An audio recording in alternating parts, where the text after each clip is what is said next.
Boa noite, pessoal. Sejam bem-vindos ao G-Corpa. Hoje nós temos mais um encontro. Hoje eu quero apresentar a vocês a doutora Cibele. Ela vai ministrar a nossa palestra de hoje. E ela é médica veterinária, graduada pela UFG, residente em clínica e cirurgia de pequenos animais, também pela UFG, e ela tá pós-graduação em clínica médica de felinos e atualmente ela é a primeira secretária da Ambipapa Goiás. Eu espero que vocês gostem muito da palestra, ela tem muito o que ensinar pra gente, muito o que falar dessa época de residência dela, que eu tenho certeza que foi maravilhosa e muito árdua. Então, eu passo a palavra para a doutora Cibele agora, e em relação às perguntas, vai ficar a critério dela, se ela vai responder durante ou se vai ser no final. Boa noite, gente. Já vou começar minha apresentação para vocês, mas antes eu quero conversar um pouco com vocês, que eu acho que é interessante até alinhar, né, essas expectativas, gente, sobre o que a gente vai falar hoje. Eu quis trazer para vocês, sim, um pouco dos casos clínicos da residência que nós tivemos. Nós tivemos muitos, né? Eu coloquei poucos, até para a palestra não ficar muito grande. E coloquei, é claro, os casos mais interessantes, um pouquinho mais polêmicos, para a gente poder discutir justamente como que funciona a residência da UFG, tá?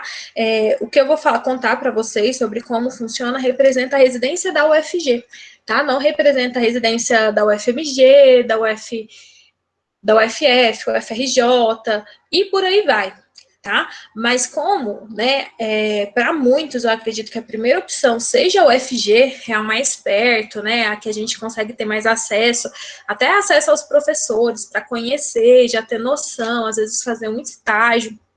Eu acho que é super interessante e válido vocês terem essa noção de como que funciona lá. Então, vamos começar, né?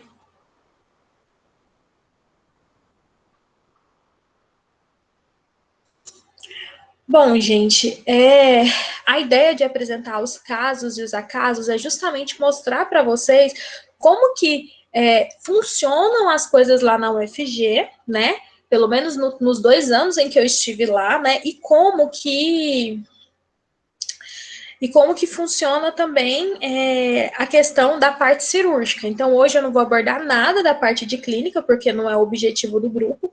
E também eu quero trazer para vocês alguns aspectos. Não com o intuito nem de animar vocês mais, nem de desanimar vocês. É claro que a gente sempre torce que vocês façam residência, porque residência é divisor de águas. Residência é um momento em que você tem um crescimento, assim, tanto pessoal quanto profissional muito grande. Tá? É um lugar que você pode ter uma certeza que você vai entrar de uma forma e vai sair de outra, tanto em conhecimento, né, quanto em aprender a trabalhar em equipe, em aprender a lidar com problemas, porque tem coisa que você vai lidar praticamente que só na residência, né, aprender a lidar com pessoas. Então, trazer tudo isso para vocês. E também, gente, para alinhar as expectativas de vocês, porque eu já conversei com alguns de vocês, principalmente ali nos cursos do Luciano, que eu acho que era quando eu conversava mais. Então, eu via que vocês têm toda uma expectativa, né, a respeito de como que é, né, a UFG. Eu sempre gosto de recomendar, façam estágio, tá? Eu consigo indicar para vocês, se vocês puderem fazer nas férias, façam um estágio na UFG, se vocês têm interesse em fazer residência lá.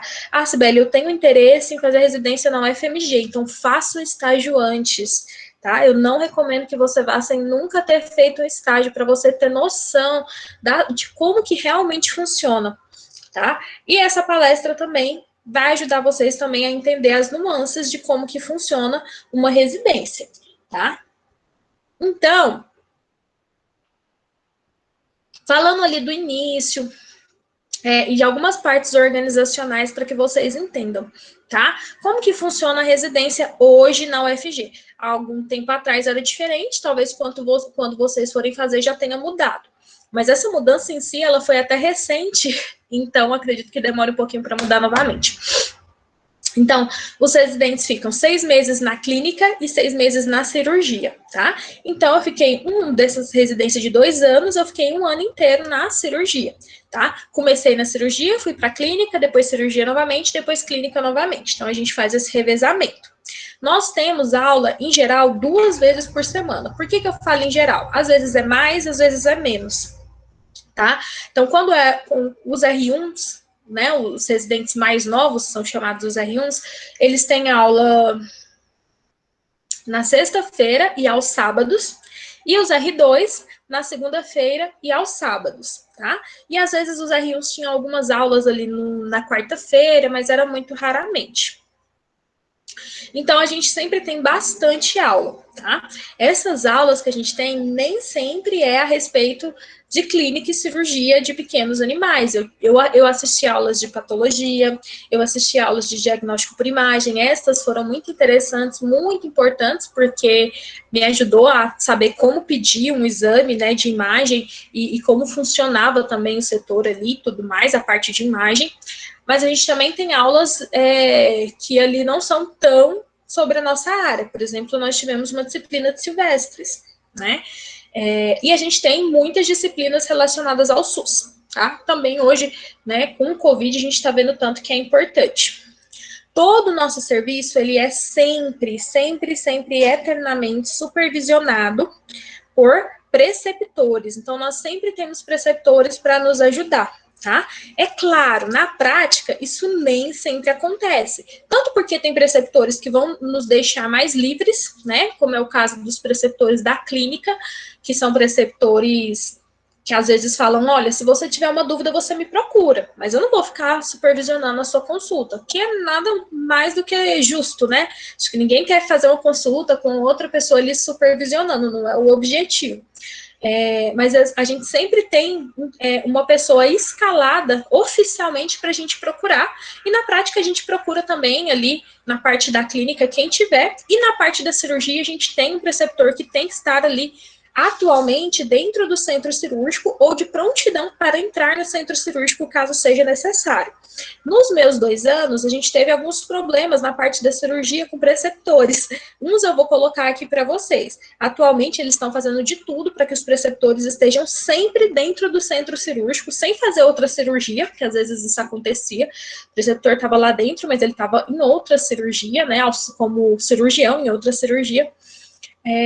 Mas ali, né, sem estar dentro de nenhum centro cirúrgico, apenas para ajudar. E no bloco cirúrgico, né, a gente tem 4 residentes, 2 R2 e 2 R1s, tá? Sendo que, né, da mesma forma na clínica são 4 residentes, então a UFG tem sempre 8 residentes no total, 4 entrando a cada ano de clínica e cirurgia. E 6 preceptores de cirurgia se revezam. Tá? Então, para que vocês entendam, assim, a lógica de como funciona. Além disso, gente, a ajuda, ela é oferecida pelo preceptor escalado para o dia, tá? Então, às vezes eu tenho um preceptor que não faz determinada cirurgia. Então, eu não posso agendar aquela cirurgia para aquele dia. Tá? Isso é algo que a gente tem que ter em mente. Tal dia, qual preceptor? Esse preceptor tem experiência com isso? Porque senão a gente tem alguns problemas. No dia que esse preceptor está escalado, acaba que tudo é feito, né, de acordo com o que ele prefere. Então, a gente se acostumou muito a ter um preceptor que gosta muito, né? Vamos lá, acho que todo mundo aqui, né, o grupo de cirurgia, vocês já passaram pela disciplina de cirurgia. Então, tem preceptor que gosta, ama uma polidioxanona, tem preceptor que ama um poliglicaprone, tem preceptor que ainda gosta do ácido poliglicólico. Todos para uma mesma função. Todos para fechamento de musculatura abdominal. E você vai acabar, né, utilizando de acordo com aquele preceptor. Hoje é qual preceptor? Então vou fechar com esse fio para você não levar uma bronca, para você não ouvir mais. Isso acontece, acredito que na maioria das residências, tá? E isso é algo que não contam para você e eu acho que é importante. os R2, eles vão ter prioridade sobre a realização da cirurgia. Então, as cirurgias mais complexas, elas ficam com os R2 e as mais simples com os R1s. Parte do princípio que o R1, ele tem que aprender, pelo menos a saber, fazer uma castração, uma mastectomia, que é o carro-chefe da UFG, as mastectomias unilaterais secundárias a tumores mamários, as orquiectomias. Então, saber fazer esse básico para ele partir para cirurgias mais complexas, tá? Essa prioridade, ela nem sempre é respeitada. Então, às vezes, a gente tem preceptores que gostam mais de outros residentes, isso acontece, e os preceptores têm autonomia para decidir quem faz a cirurgia, tá? Então, se o preceptor, ele quer que o R1 faça uma cirurgia que o R2 ainda não fez, esse R1 vai fazer a cirurgia, isso acontece. E também por preferências pessoais, um exemplo ali, né, os residentes, eles fazem muito poucas cirurgias de ortopedia, tá? Nós temos 2 ortopedistas, então acabam que eles pegam a maioria da casuística, e, em geral, esses 2 ortopedistas que trabalham, né, cirurgiões ortopedistas, eles não costumam deixar muitas cirurgias para os residentes em geral, não têm tanto interesse. O meu caso era esse, eu tinha interesse em cirurgias de tecidos moles. Então, qualquer cirurgia que tinha de ortopedia, eu dava para os meus R1s, eu falava, você quer ir lá auxiliar, né, porque às vezes a gente auxiliava muito nas cirurgias, sempre que nós tínhamos ali um tempinho dos professores, dos ortopedistas, falava, auxilia, a próxima você faz, eu não tenho interesse nenhum em ortopedia, pode ir lá. Então, isso também é preconizado, pode ser feito. E durante 1 mês e meio, na prática dava pelo menos 2 meses, daqueles 6 meses, a gente fica num cargo que não é tão interessante dentro da rotina, que se chama clínica cirúrgica. A clínica cirúrgica é um cargo em que você vai ficar responsável por marcar a cirurgia, tá? O que isso quer dizer? Você vai fazer o retorno daquele paciente que está agendado a cirurgia, tá? É obrigatório esse retorno, vai ver se todos os exames que o clínico solicitou estão ok, se não precisa solicitar nenhum exame a mais, se está tudo bem, vai olhar para o animal, ver se a cirurgia que o clínico solicitou é aquela mesma, e aí você vai agendar essa cirurgia, tá? Esse residente, ele também tem que agendar a cirurgia de acordo com um preceptor. Então, se eu tenho um preceptor que não faz cirurgias ortopédicas, eu não vou agendar, não vou colocar uma cirurgia ortopédica nesse dia, uma amputação nesse dia. Se eu tenho um preceptor que não faz cirurgias muito complexas, eu não vou colocar uma cirurgia complexa nesse dia, que não faz cirurgia reconstrutiva, por exemplo, tá? Gente, eu acabei que não falei, né? Mas vocês podem me perguntar a hora que vocês quiserem, podem falarem, ligarem o microfone, eu não me importo, tá? Até prefiro, não tem problema nenhum. E, gente, a retirada de pontos e reavaliação do pós-operatório também é responsabilidade desse residente. Esse cargo, na prática, é um cargo extremamente pesado, porque a pessoa marca todas as cirurgias, ela precisa de marcar com o preceptor, ela precisa que o preceptor concorde com a realização dessa cirurgia. Algumas cirurgias têm que ser desmarcadas, porque a anestésio vê alguma alteração no exame que acha que deve ser barrado. Então, é um cargo um pouquinho difícil, mas é um cargo em que o nível de aprendizado é gigante. Você entende porque que cada exame tem que ser feito para aquele paciente entrar na mesa cirúrgica. Então, assim, você sai sabendo exatamente o que você precisa te pedir, o que aquele paciente precisa, né? É um cargo muito difícil, mas de muito aprendizado. E aí, gente, vamos para os casos, tá? Cada caso eu vou colocar de forma ali até superficial o que foi o caso, e depois eu vou explicar, né, como que esse caso se deu na UFG, tá? Então, esse caso de número 1, ele foi um mastocitoma em membro pélvico. Era uma cachorrinha, tinha por volta de 8 anos, uma Schnauzer, e esse mastocitoma, ele era bem pequenininho, era um nódulo quase que a gente tinha real dificuldade de palpar, então os tutores perceberam com antecedência. E aí foi preconizada a utilização do retalho da ilíaca circunflexa profunda, tá? Esse retalho, né, foi feito, tá? Foi feita uma cirurgia com bastante margem, tá? A gente fez o retalho, trouxe o retalho aqui para o nosso defeito, foi feita a medição, então era uma cirurgia em que ocorreu um certo planejamento, tá? E esse foi o resultado final, e a paciente aqui... Oi? Pode falar.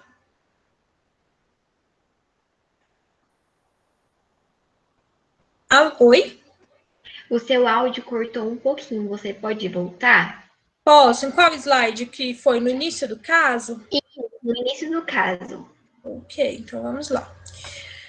Gente, essa paciente tinha um mastocitoma em membro pélvico, tá? É um mastocitoma bem pequenininho, deixa eu colocar aqui minha canetinha, mas assim, a gente praticamente não conseguia, assim, delimitar, os tutores perceberam realmente no início. Foi feita, então, ali a mensuração das margens, né? E foi feita a definição de qual que foi a técnica. Depois eu falo quem definiu a técnica e como que essa técnica foi definida. Mas nós tínhamos um defeito em membro pélvico, é uma área que iria faltar pele, então nós realmente precisávamos lançar a mão de uma técnica reconstrutiva, e aí a gente preconizou a utilização da ilíaca circunflexa profunda. A margem foi correta, tá?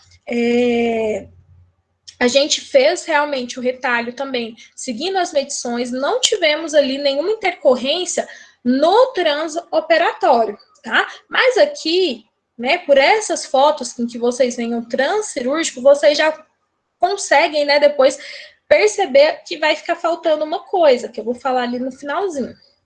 Então, esse foi o aspecto final dessa cirurgia, tá? Observem bem, tá? Uma cirurgia que ficou muito bonita. A gente fez uma bandagem compressiva na paciente, tá? E aí, qual foi o acaso desse caso? Porque até agora, né, falou assim, nossa, Sibeli, foi uma cirurgia reconstrutiva, a gente tinha muitos casos em que a gente precisava de utilização do retalho da ilíaca circunflexa, ele era um dos retalhos que a gente mais utilizava, muitas, né, a gente tinha muita neoplasia em membro pélvico, a gente realizou uma margem correta, tá, e o aspecto final realmente foi muito bonito, a gente não percebe que não ficou nada tracionado, a gente fez testes, né, fazendo toda a extensão desse membro. Então, quais foram os acasos desse caso? Primeiro, esse primeiro acaso foi, essa era uma das primeiras cirurgias com utilização desse retalho, e não houve um treinamento prévio para a realização dessa cirurgia, tá? Então, simplesmente, o preceptor definiu a técnica. E estava lá, né, e fez a cirurgia conosco, tá? Mas não houve nem treinamento, nem aviso prévio. E isso acontecia muito, né? Às vezes a gente não sabia nem qual técnica seria realizada, nem por quem essa técnica seria realizada. Então, é um tipo de técnica que a gente devia saber. No meu caso, graças a Deus, eu sabia. Nesses casos, a analgesia, muitas vezes, né, ela é definida pelo preceptor, e o preceptor definiu que essa paciente devia ter analgesia com tramadol 3 mg por quilo, BID. E a paciente foi embora com essa analgesia no dia seguinte. Só que essa paciente não urinou. Por que que ela não urinou, né? Vamos voltar lá. Ela não urinou porque é uma cirurgia que dói e ela precisaria de contrair, né, musculatura para urinar. Era uma fêmea, então ela urinava baixadinha, e como ela estava com dor, ela não ia fazer isso. Então ela voltou no dia seguinte, o tutor falando que ela não tinha urinado, a gente drenou quase 500 ml da bexiga dela, e aí tivemos de trocar essa analgesia, tá? Que tinha sido definida pelo preceptor. Nós já imaginávamos que isso ia acontecer, mas nós não podíamos, né, vamos dizer assim, não concordar com a decisão do preceptor. E uma outra coisa que na época, né, hoje a gente, essa foi uma das primeiras cirurgias reconstrutivas que eu, enquanto a Rion, participei. Na época eu não questionei isso, mas acho que hoje, né, com certeza questionaria, não houve retirada do linfonodo sentinela, né?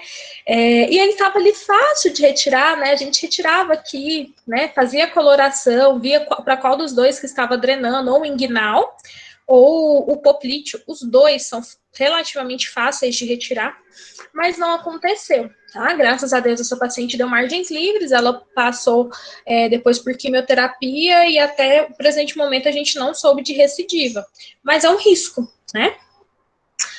O caso de número 2. Esse caso foi um caso bem complexo, tá? Porque a gente tinha uma neoplasia que na citologia tinha vindo como sugestiva de células mesenquimais, então maligna, crescimento acelerado, era uma neoplasia testicular, mas a gente vê que já tomou muito mais do que o testículo ali, né? Já tá tomando, já não se vê mais o parênquima normal do testículo que estaria aqui.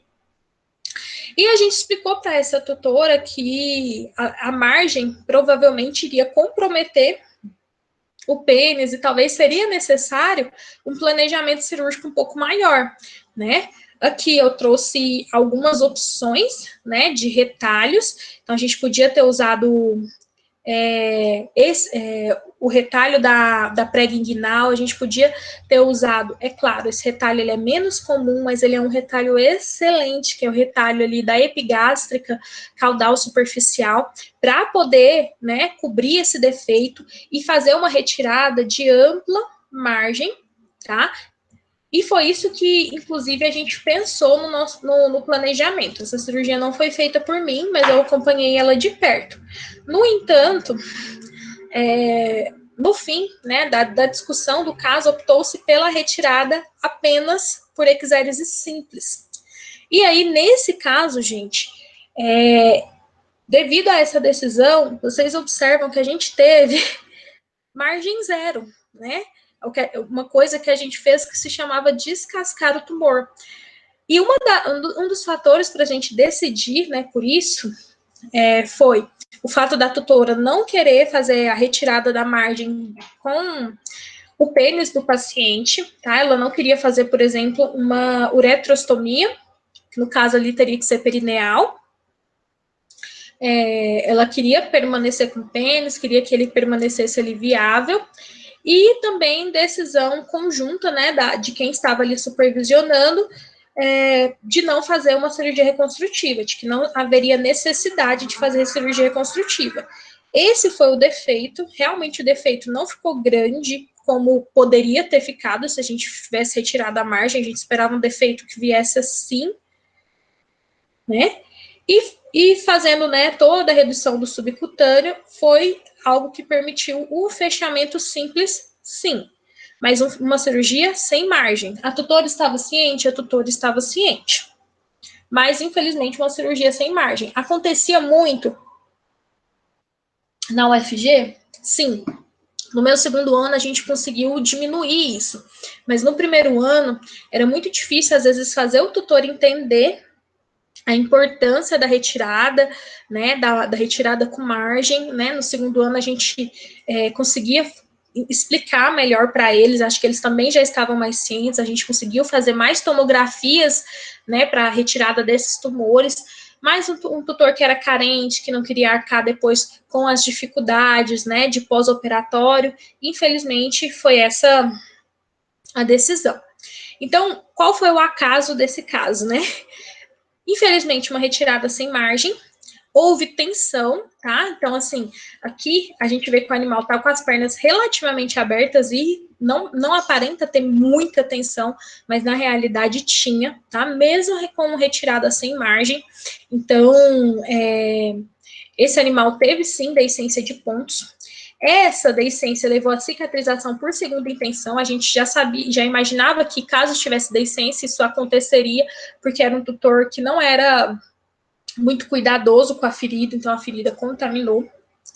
E isso gerou um atraso no protocolo quimioterápico de 2 meses. Então, esse paciente ele ia para quimioterapia, mas ele foi demorando. No fim, a gente sabia que o protocolo quimioterápico ficou atrasado, a gente nem soube se realmente ele foi. Tá certo? Então, esse foi o acaso desse caso. O caso de número 3 é um caso muito interessante de síndrome do braquiocefálico, tá? Olha o tanto que esse animal tem dificuldade de respirar. Ele não tá nervoso, tá? É um pug. Ele tinha 2 anos, tá? Os tutores tinham ganhado ele. E olha a quantidade de pregas a mais que a gente consegue observar que esse animal tem. Deixa eu só ver se eu consigo fazer esse vídeo rodar novamente. Olha a quantidade de pregas que ele tem fora no pescoço e aqui.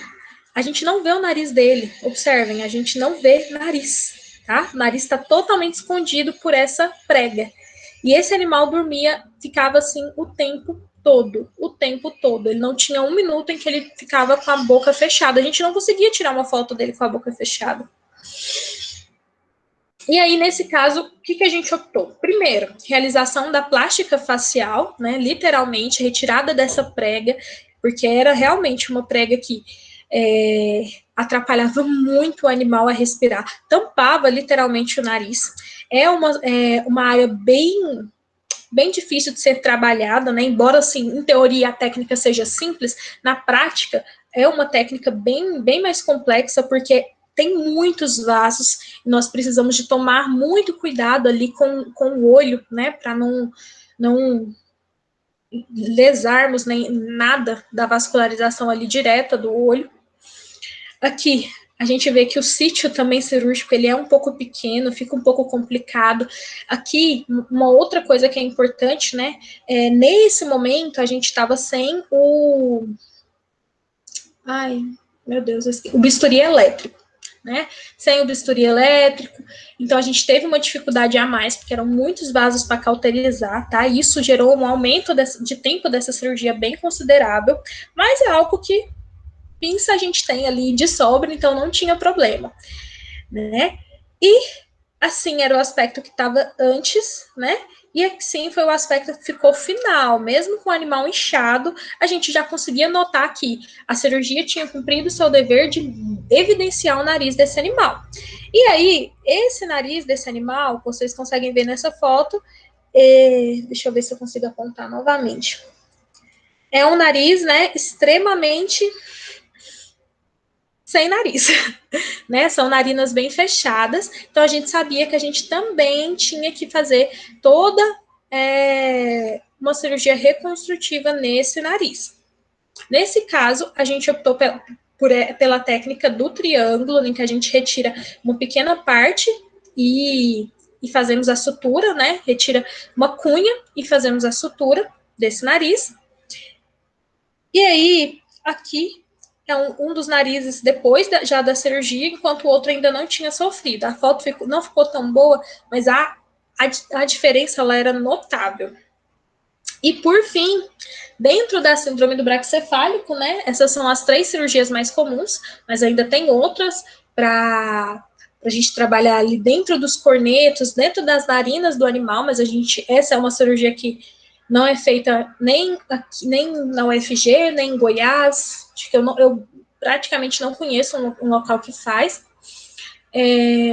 Porque o animal que tem síndrome do braquicefálico, ele tem alteração no nariz, ele tem excesso, pode ou não ter o excesso de pele, e ele tem, muitas vezes, alteração dentro ali da narina. A narina dele toda é mal formada. E, por fim, a estafilectomia, que é o que? A retirada do excesso do palato mole, que causa esse ronco que eles têm. Então, essa cirurgia era a cirurgia mais complexa, porque é um sítio que incha, e quando incha, ele tampa a glote, impede esse paciente de respirar. Tá? Então, era uma das cirurgias não tão complexas de fazer. A gente fala que é uma cirurgia que é mais complicada para o anestesista do que para a gente, embora também, novamente, o sítio, né, de realização dessa cirurgia é muito difícil. A gente tem que fazer uma abertura de boca, não é uma cirurgia ali de fácil visualização. Então, foi retirado. Essa cirurgia, muitas vezes, ela é realizada com laser, tá? Mas é uma cirurgia que a gente também pode fazer por exérese simples, sem problemas. Qual foi o acaso, né, desse caso, né? Esse caso gerou uma discussão muito grande entre todos os preceptores, porque foi um caso discutido bastante, se as 3 técnicas deveriam ser feitas ao mesmo tempo, ou se não, se devíamos ter feito uma, esperado o paciente se recuperar, ter feito outra, ou ter feito 2, esperado o paciente se recuperar e ter feito a última, que seria a estafilectomia, por ser a mais complexa. Isso porque o paciente teve, sim, alterações no pós-operatório, foi um paciente que demorou para acordar, né? Um paciente que ficou ali entubado, precisou de ficar entubado para controle do edema ali do palato mole durante em torno de 5 horas após o tempo do procedimento cirúrgico. Mas foi um paciente que, quando acordou, ficou extremamente estável e já era outro paciente. Aqui você já vê que a gente já consegue tirar uma foto dele bem, dele respirando, dele com a boca fechada, bem mais tranquilo. Então, olha só. Ele estava acordado, gente, não era pós-operatório, já era no outro dia. Então, assim, respirando normalmente, outro animal, né? Como os tutores bem diziam. Essa complicação pós-operatória, né, necessitou de ventilação mecânica, mas depois o pós-operatório ocorreu sem intercorrências. Foi uma cirurgia que foi um sucesso, uma cirurgia longa, né? Não é uma cirurgia simples, mas uma cirurgia que deu muito certo.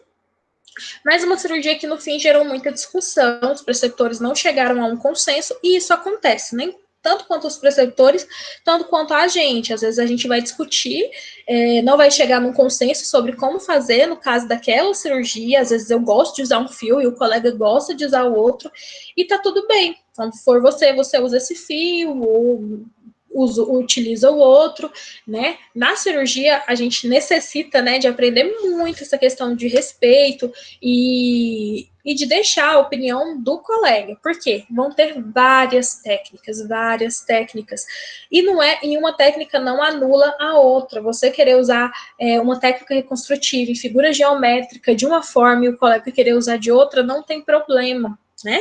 Desde que você respeite e que tanto você quanto o colega cheguem no mesmo resultado, tá? Então, a cirurgia, ela tem essa nuance que é bem diferente da clínica. Você pode ir por caminhos diferentes e chegar no mesmo lugar, né? Que é uma cirurgia de sucesso, com margem cirúrgica, né? Sem complicações pós-operatórias decorrente de imperícia médica. Mas você precisa muito desse respeito, tá? E isso é importante, né? Que vocês saibam. E o caso de número 4, para mim, foi o caso que mais me marcou. Não foi o caso que eu usei, por exemplo, no meu TCR, porque a gente sempre tenta usar um caso que foi um caso bonito no TCR, mas foi com certeza um dos casos que mais me traumatizou, porque eu já era R2 e eu lidei com esse caso muito diretamente. O paciente deu entrada na emergência com uma dispneia grave, secundária a uma mordedura, tendo um início de edema subcutâneo. E devido a esse edema subcutâneo, eu não tenho uma foto inicial dele, né? Cirurgia de emergência, a gente não pensa em tirar foto. Na suspeita inicial, era de uma ruptura de traqueia. E como a gente já lidou com rupturas de traqueia, né? A gente imaginou que devido ao ar que a gente percebia ali, o edema subcutâneo de ar, era uma ruptura de traqueia. A gente falou, vamos fazer a abertura e suturar essa traqueia, acredito que seja só isso. O animal chegou imediatamente após o acidente e era uma emergência, né? E aí, gente, nas emergências a gente sempre tinha uma dificuldade, porque nem sempre o preceptor estava preparado para aquela emergência. Às vezes aquele preceptor, ele não tinha know-how para entrar naquela emergência. Mas era uma emergência, a gente precisava de entrar. E nesse dia, quem acabou entrando para essa cirurgia fui eu, né? Então, eu era uma das que tinha mais conhecimento ali dessa área nobre, né? Que é a parte do pescoço, que os veterinários têm, em geral, né? Tem muito medo, porque é uma área que tem muitos vasos, nervo vago. Então, eu tinha ali um conhecimento, já tinha feito algumas cirurgias nessa localização, então eu entrei. E aí, quando a gente fez a abertura e percebeu o que estava acontecendo, a gente notou que, primeiro, a mordedura tinha feito um estrago muito grande, E segundo, o que esse animal tinha? Era uma avulsão de epiglote. Então, vocês estão vendo que a epiglote tá aqui. Eu não sei se eu falo desse vídeo ou se eu tirei o som. E aí, ela estava lesionada, conjuntamente ali com os outros tecidos adjacentes. Então, quando o outro animal fez a mordedura, esse outro animal pegou, lesionou justamente aqui, fez um corte aqui e um corte atrás. Era uma lesão contaminada, sim, por ser uma lesão de mordedura, mas era uma lesão que a gente precisava de fechar, porque deixar aberto era incompatível com a vida. E é um tipo de cirurgia que, como não é feita diariamente, em geral a gente sempre pede que o preceptor esteja dentro da sala, dentro do centro cirúrgico no momento. No entanto, o preceptor ele estava ciente da cirurgia, ele estava ciente que estávamos fazendo uma cirurgia nessa região. Quando notamos que havia uma avulsão de epiglote, a gente entrou em contato com esse preceptor, ele falou, não, tudo bem, só que ele optou por não entrar, porque ele não falou que não tinha know-how para estar ali fazendo o preceptor dessa cirurgia. E, né, como a gente notou o problema, a gente fez um fechamento com sutura simples e fizemos todo o fechamento, né, da sutura, uma bandagem compressiva bem grande. Entramos com protocolo de sepse para esse paciente, né, imaginando que fechamos uma ferida decorrente de mordedura. Por mais que essa ferida estava na hora ouro, né, de uma ferida de mordedura, de uma ferida contaminada, a gente teria problemas ali com contaminação se a gente não entrasse com um antibiótico realmente, um protocolo mais forte. Esse paciente, no pós-operatório, ficou muito bem. Então, isso é ele no pós-operatório, ele estava acordado, eu acho que eu até pego nele para vocês verem, né? Ele estava assim, acordando, terminando de acordar, respirando bem, não tinha mais nada de dispneia, a saturação estava excelente, né? O animal estava totalmente tricotomizado, porque a gente pensou que às vezes teria a necessidade de fazer uma toracotomia por conta do edema, a gente não sabia onde havia acontecido essa ruptura, mas o paciente foi embora para casa extremamente bem, sem dor e com todo um protocolo de antibiótico, tá? O que aconteceu nesse caso? Foi um caso de sucesso? Infelizmente, não. Ele recebeu alta no dia seguinte, mas retornou após 3 dias com secreção pela ferida cirúrgica, tá? Então, a ferida cirúrgica que estava aqui, debaixo do pescocinho dele, né? Realmente saía secreção muito parecida com contaminação mesmo, e com secreção salivar. E aí a gente pensou, houve uma deiscência de sutura. E aí, vamos reintervir, vamos deixar cicatrizar por segunda intenção, porque o paciente voltou com secreção, mas ele não voltou com dispneia, né? Ele não voltou bem, mas ele não estava no quadro que ele estava antes, ele estava estável. E aí, como a gente tinha ali um tempo de discussão, o paciente estava estável, entramos ali e fizemos toda uma discussão. E foi algo bem complicado. Tivemos parte da equipe, e aí equipe de preceptor, orientador e residentes, que foi contra, parte que foi a favor, a maioria foi a favor, porque realmente o nível de secreção estava muito alto, a gente sabia que os pontos provavelmente tinha havido deiscência. O hospital não arcou com os custos da nova cirurgia, ele considerou que o tutor, que não havia feito todos os cuidados, mas, na verdade, gente, no caso de uma cirurgia por mordedura, isso tem, sim, possibilidade de acontecer, tá? E também foi elencado que não havia visto, né, que o paciente tinha ruptura em outro local e essa ruptura tinha ficado evidente agora. Então, foi elencada a suspeita de imperícia, né? E, nesse momento, gente, é uma luta muito complicada, porque nesse caso teve muita discussão e muitas pessoas, muitos professores, inclusive, acharam que havia acontecido isso, havia uma ruptura em um outro local, e aí, como eu estava ali sozinha, né, sem preceptor, eu não havia visto, e aí entra a discussão por que eu estava sem preceptor, mas não era minha culpa, eu tinha que entrar senão morria, e aí o preceptor não quis entrar, mas ele podia ter entrado nem que fosse apenas para fazer o acompanhamento, por mais que não fosse da a cirurgia que ele mais domina. Enfim, são cirurgias que dão muita polêmica. Isso acontece, no fim fica tudo bem, tá? Mas é para vocês verem que acontecem casos super interessantes, mas eles sempre são muito difíceis, as decisões são muito difíceis. A equipe que estava contra entrar no centro cirúrgico tinha argumentos excelentes, o paciente não estava dispneico, tinha acabado de sair de uma cirurgia, não era um paciente bem cuidado, provavelmente tinha uma erliquiose subclínica, então isso também podia estar influenciando. Podíamos ter esperado, feito os exames para ver se esse paciente tinha, por exemplo, um alerta de sepse, tentar ver se fechava por segunda intenção. Quem era a favor falava, não, esse paciente vai entrar em edema subcutâneo, isso vai piorar rapidamente, isso aí não vai fechar, porque não é uma ferida, é uma ferida profunda, né? A gente precisa de trabalhar, se fechar, vai fechar com bastante fibrose, e aí esse paciente não vai conseguir deglutir, ou vai ter problemas na respiração.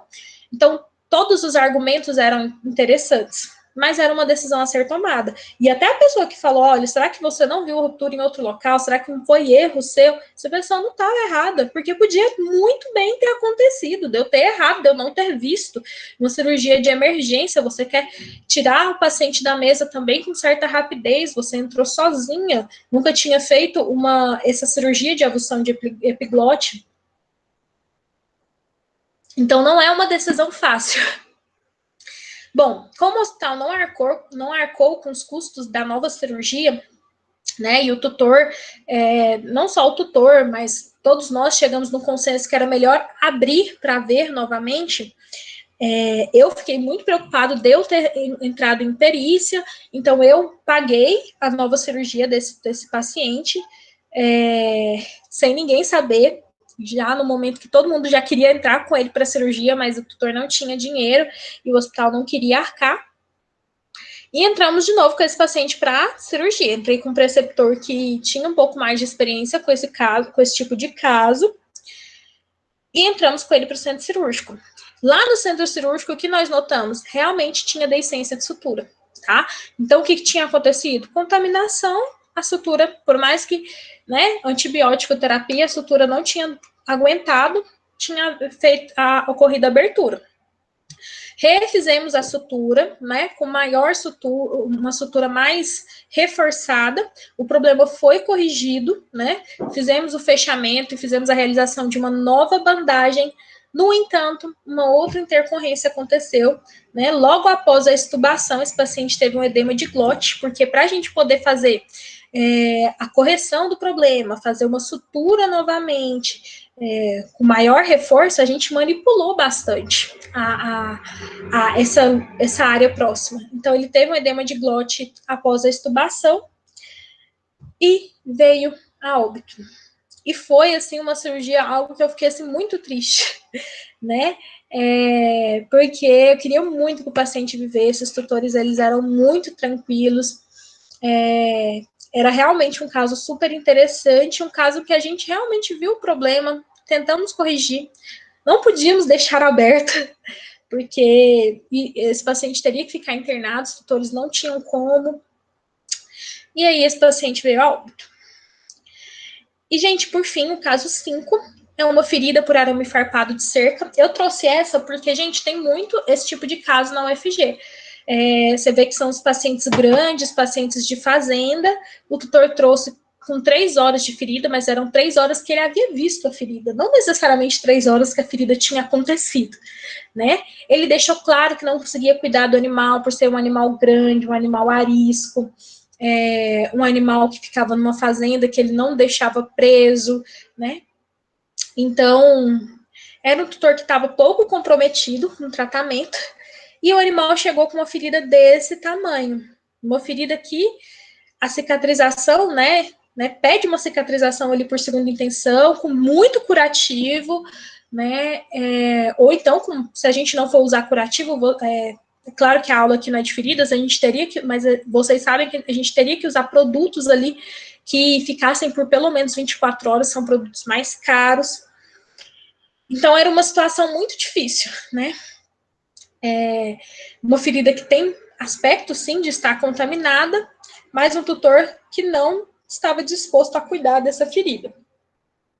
Então, o que nós fizemos? Uma limpeza bem feita da ferida. Então, esse paciente, assim, foi feita uma tricotomia extremamente ampla, uma limpeza, assim, que nós realmente demoramos mais de 1 hora limpando essa ferida, garantindo que vocês podem observar que nem dentro da ferida não ficaram pelos. Nós fizemos uma tricotomia bem importante, e aí a gente conseguiu ver o aspecto da ferida, viu que era uma ferida, por mais seca que fosse, superficial, não pegou nenhum vaso, foi uma ferida muito limpa, né? Assim, bordos muito limpos.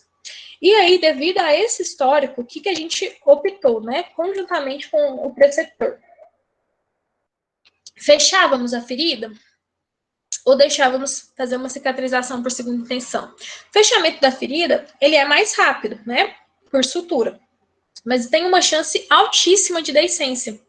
Já a cicatrização por segunda intenção tem a dificuldade de, esse tutor já tinha deixado claro que não ia fazer o curativo porque o animal era bravo, ele não estava comprometido, e também não seria um curativo fácil, tá? Porque não é uma área fácil de se limpar, né? É uma área ali difícil, o animal de fazenda, ele anda, ele contamina aquela área, ele se deita com muita facilidade.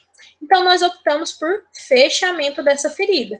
Então, fizemos um fechamento simples com união dos bordos, tá? Aqui são apenas 2 suturas para diminuição do tecido do subcutâneo que ficou bem solto nesse paciente. Então, fizemos o fechamento da ferida e mandamos esse tutor para casa com todos os cuidados. Observem, gente, que aqui a gente fez pontos um pouco mais espaçados, porque caso essa ferida tivesse ali drenagem, né, a tentativa de que ela não abrisse todos os pontos, né, que pelo menos se tornasse uma ferida aberta menor. E, né, aqui o aspecto da pele do paciente indicava que talvez essa parte aqui iria realmente necrosar. Mas era uma tentativa, e se só essa área necrosasse, esse paciente tinha muito mais chances do que se ele ficasse com a ferida desse tamanho, igual era originalmente. Esse tutor não retornou, né? Quando a gente ligou, porque a gente queria saber como que estava, ele disse que a ferida não tinha aberto, mas que ele não tinha conseguido fazer nenhum manejo da ferida desde o dia em que ele esteve no HV. Ou seja, ou o animal arrancou os pontos, ou ele está com os pontos provavelmente até hoje. Por fim, gente, uma neoplasia de células mesenquimais. Em geral, quando a gente vê esse tipo de neoplasia, a gente sempre solicita tomografia, além dos exames de praxe, de raio-x e ultrassom, para a gente poder ter noção, né, de até onde essa neoplasia está indo. No entanto, a tutora se recusou, ela falou que ela só iria fazer a cirurgia. E nessa cirurgia nós tivemos muita liberdade com o preceptor, então ele nos deixou preparar essa cirurgia. Nós fizemos uma retirada com margem de 3 a 5 centímetros, com retirada de musculatura. Então, essa paciente, ela perdeu muita musculatura. A gente fez retirada de pelo menos 2 níveis ali das musculaturas que estavam adjacentes. E fizemos uma sutura com fechamento em figura geométrica, tá? O aspecto final ficou dessa forma. Nós fizemos bandagem compressiva e essa ferida ficou exatamente perfeita, não houve abertura. E esse caso eu coloquei para exemplificar a maioria dos casos que nos vêm, né? São muitos casos de fechamento, né? A UFG ela é mais conservadora, né? Os preceptores que estão lá, então eles sempre que é possível fazer o fechamento de figura geométrica, eles optam por isso. E foi o que aconteceu nessa paciente. Gente, como considerações finais, tá? O ganho de experiência que a gente tem na residência, ele é gigantesco, né? São muitos casos, a rotina é muito grande, é uma rotina interessante, tem casos diferentes, né? Casos que você nunca viu na vida, o pessoal fala, vocês pegam só hemaparasitose. Gente, a gente pega uma rotina de hemoparasitose gigantesca, mas é hemoparasitose com mais 5 coisas, né? O paciente nunca tem só hemoparasitose. Pelo contrário, às vezes a gente chega, a gente sabe que ele tem outra coisa, e ali no meio a gente tem que parar 28 dias para tratar a hemoparasitose, né? Ou pelo menos ali o início do tratamento, até o paciente ter um início de melhora. Então, o ganho de experiência é extremamente grande, tá? Vale muito a pena.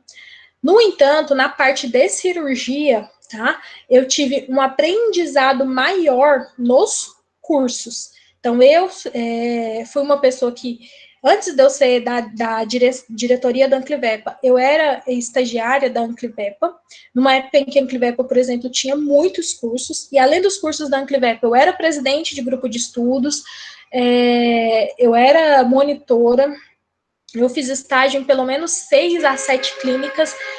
Então, eu tive um aprendizado maior nos cursos de aprender o conteúdo, entendeu? De aprender a técnica. Eu já fui sabendo essa base, eu já fui com uma base forte. E essa base forte eu ganhei nos cursos. Na residência, eu ganhei experiência, que é uma coisa que o curso não te dá. O curso te ensina como faz, mas aí você que tem que ter rotina para fazer. Essa rotina, quem me deu foi a residência. É um local em que a gente lida com muito conflito de interesse e frustração. Então, é claro, né? Nem todo mundo é fácil de lidar. Muitas vezes a gente tem muitas dificuldades. É um local em que a gente tem que aprender a lidar com isso. A gente tem que saber que a gente vai ter isso na residência, tá? Porque quando a gente sabe o que a gente vai lidar, é muito mais fácil da gente lidar, né? E alguns exemplos, né, para vocês animal com aumento de ALT muitas vezes não entrava para o centro cirúrgico. E, em geral, isso não é um impeditivo, tá? Nas literaturas. No entanto, acontecia lá, a equipe de anestésio barrava, e esses tutores iam para outros locais operar. Animais com aumento de creatinina não entravam, então a gente teve uma rotina bem baixa de cistotomias, né? Porque as cistotomias, elas geravam um aumento de creatinina leve, de 0,2, 0,3, no comparativo à creatinina normal do paciente, e esse paciente não entrava, né? O tutor ficava, se irritava e muitas vezes desistiam. Isso aconteceu com mais de, 10 pacientes só na época que eu estava na cirurgia, né? E isso era ruim, porque a gente perdia essa rotina, né? E alguns animais tinham sim preferência para entrar, né? Acho que como em todos os locais, né? Então, se o professor, se é parente de professor, se tem sim essas preferências, na vida real isso acontece, e você tem que lidar com isso, porque não tem muito o que fazer, tá? Mas eram coisas que na prática, né? Isso aqui são só alguns exemplos, mas tem mais, né? Mas eram coisas que na prática a gente ficava assim muito revoltada no início, mas a gente tinha que aceitar. Porque residência, né, não é só parte legal de ter casos diferentes, infelizmente. E quanto aos exames de imagem, né, muitas vezes, né, muitos animais deixavam de entrar caso eles não estivessem perfeitos. Então, o que acontecia muito lá? Os exames alterados barravam as cirurgias de urgência. E o tutor acabava indo no hospital em média de 5 a 6 vezes para exames e trâmite de marcar a cirurgia. Então, ele ia uma vez para fazer a consulta, outra vez para fazer os exames de imagem, uma última vez para fazer o exame de sangue, depois ele ia lá para fazer o último retorno para a clínica cirúrgica, e às vezes o preceptor pedia para marcar um novo retorno com o preceptor presente, e aí por fim ele ia lá para fazer a cirurgia. Então, muitas vezes os tutores se cansavam disso, né? A gente sempre explicava, olha, aqui tem esse trâmite, ele é um trâmite demorado, mas dá certo, mas nem sempre os tutores tinham essa paciência. Muitas vezes havia cancelamentos, né, após a gente dizer para o tutor que a cirurgia precisava de ser feita o mais rápido possível, e isso era algo que era muito difícil, porque às vezes a equipe barrava a cirurgia, né, a gente barrava por conta de um exame que estava muito alterado, e o tutor falava, mas doutora, você não me disse que essa cirurgia era de emergência? E aí isso era uma situação muito complicada, porque o tutor, ele perdia a confiança na equipe, e ele se desanimava, e se ele tivesse a oportunidade, ele fazia em outro local, às vezes um local que não fosse tão cuidadoso quanto nós, né? E aí, muitas vezes, também aconteceu do tutor parar de acreditar que a cirurgia era realmente de urgência, né? Então, por exemplo, uma piometra que a gente está falando que é emergência e o tutor está vendo que está sendo cancelado sempre, esse tutor, ele vai achar que não, esse povo está exagerando, né? Então, isso era um looping é um looping da cirurgia que deixava a gente bem cansado, bem traumatizado, mas era uma das partes da cirurgia mais frustrantes, diferente, né, das outras partes da gente fazer várias cirurgias, que tinham partes também muito interessantes, muito legais, muito felizes, né, de ter um centro cirúrgico muito bonito, com muita infraestrutura e tudo mais. E, gente, o que eu queria passar para vocês hoje é isso. Eu espero que essa palestra ela tenha sido assim, uma palestra realista e não uma palestra de desanimar vocês, porque a intenção não é essa, tá? A ideia é realmente trazer para vocês como que é a realidade, tá? Vale muito a pena, demais, demais, demais. Mas tem, sim, parte ruim, e essa parte ruim, ela tem que ser dita para vocês irem sabendo, entendeu? Porque eu tive muitos colegas que entraram em depressão, eu tive muitos colegas que queriam desistir, que queriam deixar, que literalmente a pessoa ela entrou em parafuso na residência. E isso podia ser evitado se a pessoa soubesse exatamente o que ela iria enfrentar. Então, a ideia de hoje era trazer para vocês, olha, gente, é excelente, é ótimo, tem isso aqui de bom, mas tem isso e isso aqui de ruim. Vão cientes. Por isso que eu falo, além disso, eu ainda recomendo, faça estágio lá, você vai ver como que funciona, e isso é importante para você saber aonde você está entrando, aonde você está investindo, porque a pessoa fica estudando 5 anos, a pessoa faz um curso de R$ 3.000, que é acho que o valor que está os cursinhos preparatórios para residência atualmente.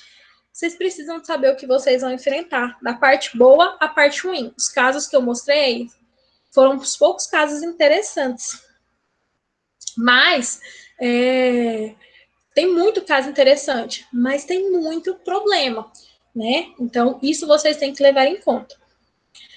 Eu vi aqui que tem uma dúvida. Quais os outros cursos que eu fiz antes da residência, né? Olha, de cursos, eu fiz muito curso. Eu era muito assim, eu tenho muito de curso, assim, eu vou te falar, eu fiz muito. Hoje eu acho que se eu pudesse voltar atrás, nem eu sei se eu tinha feito todos, porque me deixava muito cansada. Mas eu fiz os cursos de cirurgia do Luciano, eu fiz todos, né? Vocês já têm essa maravilha de ter o Luciano como professor, como eu não tive ele como professor na minha graduação, então eu fiz todos os cursos dele. Eu fiz os cursos do Heiser, então sempre que o Heiser vier, gente, ele é excelente para dar curso, tá? Cursos de emergência eu fiz também, eles foram muito importantes, tá? Um exemplo, né? Vou falar para vocês, mas eu nem devia. Esse paciente que morreu da avulsão de epiglote, ele precisava, gente, de uma traqueostomia de emergência. No momento em que a gente viu que ele estava com um edema, dava tempo de fazer. Só que o meu preceptor, ele não fez, e eu fiquei... Eu realmente também fiquei assim, esperando que ele fizesse, falei para ele fazer, professor, vamos fazer uma traqueostomia de emergência, mas ele não quis fazer, mas acho que a minha grande frustração é eu não ter, né, ido lá e feito, mas eu teria consequências ruins de não ter obedecido ele, então é uma situação complicada, mas se precisar, eu sei fazer uma traqueostomia de emergência, então os cursos de emergência, eu fiz o curso do Xi de emergência quando ele veio aqui para o Brasil. Ai, gente, eu não vou lembrar das outras pessoas, mas eu fiz bastante. E vale muito a pena, gente, vocês fazerem. Deixem um dinheirinho só para isso. E todo curso que era de graça, o que era um valor mais baixo da UFG, eu fazia. Cevete, eu pegava assim, eu nunca fiquei um dia da Cevete, das semanas, né? Eu não sei se para vocês chama Cevete, das semanas da veterinária, eu nunca ficava em casa, eu sempre ia fazer curso, os máximos de curso prático que eu podia fazer, eu fazia. Então, isso me ajudou bastante. Ai, deixa eu ver. Como foi meu preparo para a prova? Gente, como foi meu preparo para a prova? Eu não gostava de estudar SUS. SUS era muito difícil. Eu tinha dificuldade. E então, o que eu fiz? A parte do SUS, eu fiz o curso preparatório do VET Educa, né, de residência. É um curso que foi muito bom para mim, embora eu não ache que foi um curso que caiu os mesmos conteúdos na minha prova, não achei que caiu assim, sabe? Mas ele foi um curso que me deu ritmo de estudo, porque eu precisava de ter ritmo de estudo, de ter rotina de estudo, então ele me ajudou a revisar muita coisa e a adquirir esse ritmo de estudo. Peguei todos os meus resumos. Eu sempre indico para vocês tentarem pegar resumos dos alunos da UFG, ou resumos, os PDFs das aulas dos alunos da UFG, porque são esses professores que fazem as provas. Então, vocês precisam saber o que eles mais gostam. Então, eu pegava todos esses resumos e estudei bastante. Não estudei por livro, tá? Porque era muito conteúdo, não dava tempo, né? E olha que eu estudei um ano antes, né? Comecei a estudar um ano antes, firme mesmo. E sempre olhei tudo que eu pegava o edital da residência e eu sabia, ó, eu precisava de X trabalhos. Por exemplo, eu fiz 2 iniciações científicas, foram 2, eu acho. Era o que precisava, entendeu? Porque eu não tinha interesse na área de científica, né, na área de iniciação, não achava tão interessante. Então eu fiz o necessário. E eu sabia quanto que era, porque eu era focada na residência desde o início. Então, tanto o meu preparo no meu currículo, quanto o meu preparo no meu aprendizado foram todos já voltados. Eu pegava o edital, olhava, não tenho que estudar isso. E uma coisa que me ajudou muito, eu sempre falo para todo mundo, gente, olhem as provas antigas. O UFG, como são os mesmos professores, esses professores, eles gostam dos mesmos dos mesmos assuntos. Então, por exemplo, eu lembro que na época, nas últimas 4 provas que eu fiz, tinha pelo menos uma questão de capnometria na parte de anestésio. Eu não sabia nada de capnometria, tinha estudado assim muito levemente na graduação, mas eu fui lá e estudei capnometria porque eu falei, se caiu esse tanto de questão, vai cair na minha prova, e caiu na minha prova. Sabia que ia cair. Então eles repetem. Então isso é interessante, tá, de vocês fazerem. O que eu tô lembrando agora, gente, da parte dos estudos era isso. A parte do SUS eu estudei por vídeo do YouTube, porque eu não dava conta de só ler a lei, de só grifar a lei, aquilo ali não funcionava para mim. Então eu via vídeos, tem um canal que chama Sou Concurseiro e Vou Passar, eu gostava bastante, mas tem muitos outros canais, tem muito conteúdo no YouTube, tem muito curso também. E é basicamente isso, gente. Se vocês quiserem saber mais detalhes, eu fiz um vídeo no IGTV, no meu Instagram, falando só sobre isso, sabe? Então vocês também olhem, porque vai que eu esqueci de falar alguma coisa aqui. Eu acho que não, mas vai que eu esqueci. Tá? É um dos vídeos do meu IGTV mais antigos. Depois vocês procuram.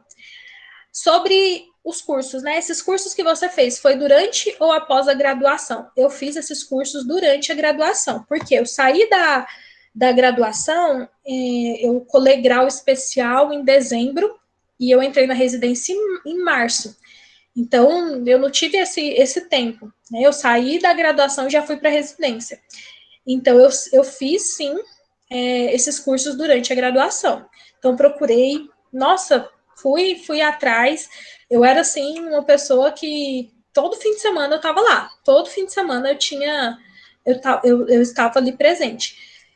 Então, eu acho, gente, que o professor Adilson, ele, ele leva, bem tranquilo com ele, sabe? Talvez vocês consigam com ele. Eu posso olhar para vocês, tá? Me segue no Instagram, se você não tiver meu número, depois você pode dar meu número, não tem problema nenhum, Yane. Mas depois me segue no Instagram e me cobra isso, que eu pergunto pro professor Adilson, porque eu tenho muito contato com ele até hoje, por conta de nós dois sermos da diretoria da UFG, da diretoria da UFG, da diretoria da Clivepa, nós temos os cargos ali bem conjuntos, nós trabalhamos bastante juntos, e ele é o diretor atual, né, do hospital veterinário, então talvez eu consiga para você. Super recomendo, gente, que vocês façam para vocês verem, entendeu? Ver, é isso que eu quero? Vai lá e vê. Porque são 2 anos, não passa rápido. Quando termina, a gente fala, não, passou rápido, mas enquanto a gente está lá, a gente fala, meu Deus. Então, gente, acho que era isso. Eu acho que o Yeser tem uma pergunta. Oi, Oiê! Sibeli. Tudo bem? Boa noite. Acho que eu não poderia deixar de fazer umas perguntas. Eu tô com um combinho, é meio simples, são só 3 perguntas, Sibeli. Pode fazer, essa. Eu já conheço, para quem não sabe, eu já conheço a Sibeli há um tempo, desde a época que ela era embaixadora da Amplivepa e eu também entrei, desde o meu segundo período de faculdade. Hoje eu tô no 9º. E eu acho que assim, eu me espelho nela, porque ela cresceu muito e eu vejo esse crescimento, a dedicação dela. Então, tipo assim, a gente vê ela contando isso pra gente, de certa forma é gratificante até pra gente. Ver que o sucesso dela, assim, nossa, Sibeli é sensacional. Então, muito obrigado pela palestra, foi excelente. Eu que A minha agradeço. primeira pergunta foi relacionada à síndrome do bracocefálico. Eu tenho uma Shih Tzu que ela tem toda a síndrome do bracocefálico. Ela tem Nossa, estenose nasal, o prolongamento do palato mole, ela tem entrópio. Então, assim, é o combo completo. E tadinha. a gente descobriu isso em uma consulta lá no HV. Era com o doutor André Fayad, que ela foi fazer na época com, acho que da pesquisa dele com a professora Carla. E aí a gente descobriu tudo isso. E meu maior medo até hoje, ela não fez a cirurgia, mas meu maior medo até hoje é relacionado ao pós-cirúrgico. Você indica que sempre que os animais que passem por esse combo de cirurgia, ele vá para um lugar que tenha o acompanhamento intensivista logo após a cirurgia? Então, sim, o que acontece? Lá a gente não tinha, né? A gente não tem na UFG uma UTI completa, né? Mas a gente tem tudo que precisa para ter uma UTI. A gente só não tem pessoal para ter UTI. Então, no caso desse cachorrinho que eu coloquei do Pug, a gente deixou ele em sistema de UTI 6 horas depois, que ele ficou na VM, na ventilação mecânica. Depois ele saiu. Em geral, nesses animais, é basicamente isso. Eles passam ali no pós-operatório um tempinho na ventilação mecânica, mas depois que se a gente realmente vê que ele tem o edema, né? Aí eles passam. Mas tirando isso, depois o pós-operatório é bem tranquilo. É esse pós-imediato, essas primeiras 12 horas, que tem o risco do edema de glote e tudo mais, que a gente toma cuidado, tá? Então, eu acho que, inclusive, a gente conseguiria ter evitado isso fazendo ali um corticoide antes. No caso do paciente lá da UFG, que a gente não fez, a gente fez o meloxicam antes, o protocolo base, ao invés de fazer um corticoide mais potente, para a gente poder evitar justamente o inchaço que a gente já sabia, já imaginava que ia acontecer. Mas, assim, tem risco. Se você for fazer, faz num lugar que você garanta que tenha UTI, entendeu? Com um anestesista que também é uma pessoa habilitada para trabalhar em UTI, sabe? Daí é sucesso. E outra coisa, assim, eu acho que eu acompanhei, né, seus estudos lá, todos.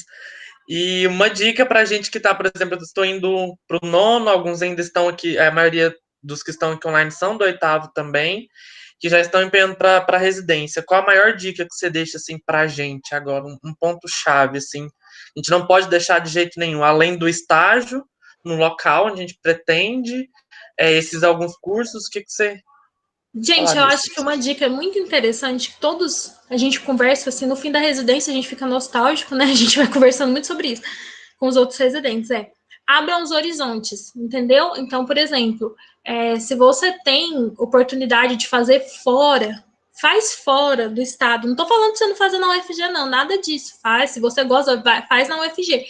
Mas se você não tem não é tão preso, faz fora para você ter noção de outra realidade. Porque nós queríamos ter feito a vivência, né? Que é o estágio curricular da residência fora, só que a gente não conseguiu. E a gente sabia que o sistema era diferente em outra residência, e isso é tão interessante, sabe? Conhecer diferentes realidades. Eu sempre falo, se você puder, voa, porque você nunca vai perder, você sempre vai ganhar, entendeu? E o sistema é sempre muito interessante. Então, aproveita esses últimos, quem está no finalzinho da graduação já, não é hora para vocês tirarem férias, né? É hora para vocês fazerem estágio, infelizmente, e estudar para residência, se esse for o objetivo de vocês. Mas para vocês verem essas outras realidades, escolherem onde vocês vão fazer, onde vocês gostam, ouvirem falar, né? Por exemplo, nossa, tanta gente fala da UFMG, então vai lá, então conhece, não fica preso só na UFG, né, ou, né, porque o pessoal, eles gostam dos dois opostos, né, ou eu vou fazer aqui na UFG mesmo, porque ela é perto, ou quer ir para a USP, né, onde tem ali, é claro, uma concorrência gigante, sendo que tem outras que tem uma rotina maior, né, uma rotina muito mais seleta, muito mais assim, quando a gente vai escutar ali no Vamos Ver, e muito boas, então assim, sabe, tenha essa noção de abrir o espaço de vocês, abrir o horizonte de vocês. E abram um horizonte sobre. A residência não é só a parte boa, né?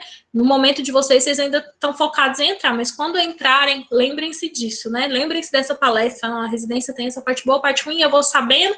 Se eu vou sabendo, eu não vou ficar tão frustrado e tá tudo bem. E a minha última do meu combo só comentando um pouquinho essa parte que você falou de tentar fora, é o meu plano mesmo, tentar fora. Eu já fiz um estágio durante a graduação fora, eu vi que a vivência, a valorização, às vezes fora também é completamente diferente do médico veterinário aqui do estado de Goiás. Uma coisa que eu fiquei assim meio que prestei muita atenção por isso. Na valorização que eu vi fora, é bem maior, foi bem maior do que eu vi. Isso aí é um ponto muito importante. Sim, e o que uma dúvida é uma prova e 2 entradas. Pode uma metade entra no primeiro semestre, outra metade entra no segundo semestre do ano? Não, na residência, não. É uma prova, né? São uma prova teórica, depois a análise do currículo, né? Então, você adquiriu uma certa nota, você tem seu currículo avaliado, né? Basicamente é isso, e você passa. Todo mundo entra junto. O que acontece os 4 novos residentes entram juntos, só que 2 vão para a área de clínica e 2 vão para a área de cirurgia, entendeu? E depois troca, mas todo mundo entra junto. Porque o meu medo por exemplo, como se fosse em tempos normais, eu terminaria em dezembro. E agora, com o atraso da pandemia, é capaz de eu terminar em março. Fevereiro, março do ano que vem. Uhum. Não, mas tá. Aí você vai conversar o que vocês vão fazer, né? Vocês vão prestar residência no fim do ano, o que eu indico, né?